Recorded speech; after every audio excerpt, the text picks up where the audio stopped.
में अब एक नए वायरस HMPV ने दस्तक दी है। इससे पहले करीब 5 साल पहले वुहान से शुरू हुई कोरोना वायरस ने पूरी दुनिया में तबाही मचाई थी। इस वायरस ने पूरी दुनिया को लॉक और डाउन कर दिया था।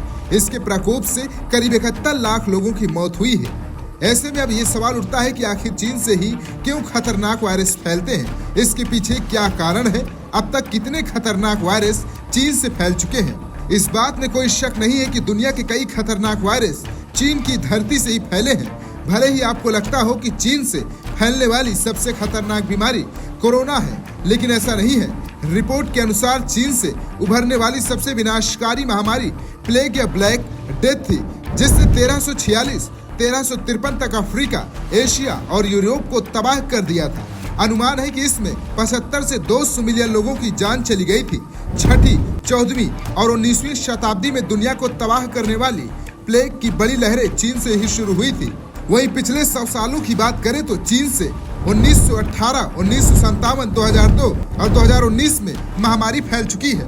1957, 1959 के बीच भी दुनिया में एक भयानक तबाही आई थी। इस महामारी का नाम एशियन फ्लू रखा गया था, क्योंकि ये चीन से पूरी दुनिया में फैला था। इस महामारी के प्रकोप का अंदाजा इसी बात से लगाया जा सकता है कि महज 2 साल के भीतर ही इस फ्लू से दुनिया भर में करीब 20 लाख लोगों की मौत हुई थी। 1918 में एक महामारी आई थी जिसे स्पेनिश फ्लू के रूप में जाना जाता है। हालांकि ये महामारी ऐसे समय में आई थी जब दुनिया में पहले विश्व युद्ध की चर्चा थी। ऐसे में तमाम सेंसरशिप के कारण ये स्पष्ट नहीं है कि आखिर ये महामारी दुनिया में कैसे फैली, लेकिन तमाम रिपोर्ट में दावा किया गया है कि इसका भी जन्म चीन से हुआ।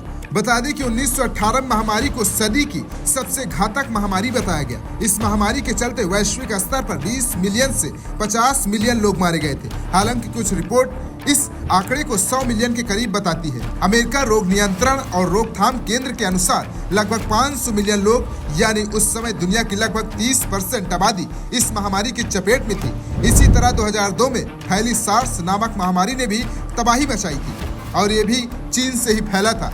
दुनिया की कई रिपोर्टों में दावा किया गया है कि चीन से ही वायरस फैलने के पीछे उसकी घनी आबादी है, जो जानवरों की कई प्रजातियों के साथ खुले तौर पर संपर्क में है, जबकि वहां स्वच्छता को लेकर भी काफी समस्या है। इको हेल्थ अलायंस के अध्यक्ष डॉक्टर पीटर ने एक इंटरव्यू में दावा किया था कि दक्षिण मध्य चीन वायरस के लिए एक मिक्सिंग वेल है। वहाँ स्वच्छता में भारी कमी और लचीली निगरानी के साथ बड़े पैमाने पर पशुपालन होता है। उन्होंने बताया कि किसान अक्सर अपने पशुओं को वेट मार्केट में लाते हैं, जहां वो सभी प्रकार के विदेशी जानवरों के संपर्क में आ सकते हैं। रिपोर्ट बताती है कि चीन के सांस्कृतिक कारण भी वहां वायरस फैलने के लिए जिम्मेदार है। दरअसल चीन में ताजे मीट की खपत कहीं ज्यादा है। चीनी लोगों का मानना है कि ताजे मीट फ्रोजन की तुलना में ज्यादा स्वादिष्ट है। यहाँ खुले में मीट काटना आम है, जिससे हमेशा वायरस फैलने का खतरा बना रहता है। Bureau report, VK news. VK news, राष्ट्र के नाम।